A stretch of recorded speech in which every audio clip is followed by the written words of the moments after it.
ಕೇಂದ್ರದ ನಾಯಕರಿಗೆ ಬರ್ತಾ ಇದ್ದೆ ನಾನು. ಮೋದಿ ಅಮಿತ್ ಶಾ ಆದರೆ ಮೋದಿ ಪ್ರಪಂಚದ ಅತ್ಯಂತ ಪ್ರಭಾವಿ ನಾಯಕರುಗಳ ಪೈಕಿ ಒಬ್ಬರು ಪ್ರಧಾನಿ ನರೇಂದ್ರ ಮೋದಿ ಅವರು ಅಮಿತ್ ಶಾ ಕರ್ನಾಟಕ BJP ಏನಾದ್ರು ಮಾಡ್ಕೊಂಡು ಹಾಳಾಗೋಗ್ರಪ್ಪ ಅಂತ ಬಿಟ್ಟಂಗೆ ಕಾಣಿಸ್ತಾ ಇದೆ ನಮಗೆ. ಏನಂದ್ರೆ ಏನೂ ಇಲ್ಲ ಒಂದಾದ್ಮೇಲೆ ಒಂದು ಪ್ರಾಬ್ಲಮ್ಸ್ ಅಂದರೆ ಎಲೆಕ್ಷನ್ಸು ಇವೆಲ್ಲ ಬರ್ತಾ ಇರೋದ್ರಿಂದ ಸ್ವಲ್ಪ ಆಗಿದೆ, ಅಂದರೆ ಗಮನ ಕೊಟ್ಟಿಲ್ಲ ಅಂತಲ್ಲ, ಆಗಿದೆ, ಹಿನ್ನಡೆ ಆಗಿದೆ. ಈಗ ನಾವು ಅವ್ರ ಜೊತೆ ಸಂಪರ್ಕದಲ್ಲಿದ್ದೀನಿ, ನಾನು ಕೂಡ. ಅವರೂ ಇದ್ರ ಬಗ್ಗೆ ಸೀರಿಯಸ್ ಆಗಿ ಆ್ಯಕ್ಷನ್ ತೊಗೊಳೋರು ಇದ್ದಾರೆ ಮತ್ತು ಸರಿ ಮಾಡೋ ಅಂಥದ್ದಕ್ಕೆ ಏನೇನು ಮಾಡಬೇಕು ಅಷ್ಟನ್ನು ಮಾಡೋ ಅಂಥ ವ್ಯವಸ್ಥೆಯನ್ನು ನನಗನ್ಸುತ್ತೆ ಈ ತಿಂಗಳೊಳಗಡೆ ಎಲ್ಲ ಕೆಲಸನೂ ಮುಗಿಸ್ತಾರೆ.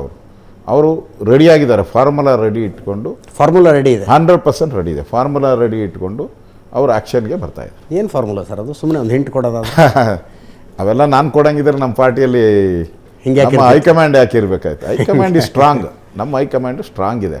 ಮತ್ತು ನಮ್ಮಲ್ಲಿ ತೀರ್ಮಾನ ತೆಗೆದುಕೊಳ್ಳುವಂಥ ಒಂದು ಬಾಡಿನೂ ಇದೆ.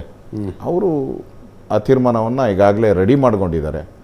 ಒಳ್ಳೇದಾಗಬೇಕು, ನಮಗೂ ಅಷ್ಟೇ ಒಳ್ಳೇದಾಗಬೇಕು ಅನ್ನೋದೇ ಉದ್ದೇಶ ಇಟ್ಕೊಂಡು ನಾನು ಕೂಡ ಏನು ಸಲಹೆ ಕೊಡಬೇಕು ಅಷ್ಟು ಸಲಹೆಯನ್ನು ಕೊಟ್ಟಿದ್ದೀನಿ. ನಾನು ಕೂಡ ಮನೆ ಅಧ್ಯಕ್ಷರು ಬಂದಾಗ ಅವ್ರ ಜೊತೆನೂ ಮಾತಾಡಿದ್ದೀನಿ, 1 ಗಂಟೆಗಳ ಕಾಲ ಫೋನಲ್ಲೂ ಮಾತಾಡಿದ್ದೀರಿ. ಸೊ ಸರಿ ಹೋಗುತ್ತೆ ಅನ್ನೋ ವಿಶ್ವಾಸ ಇದೆ.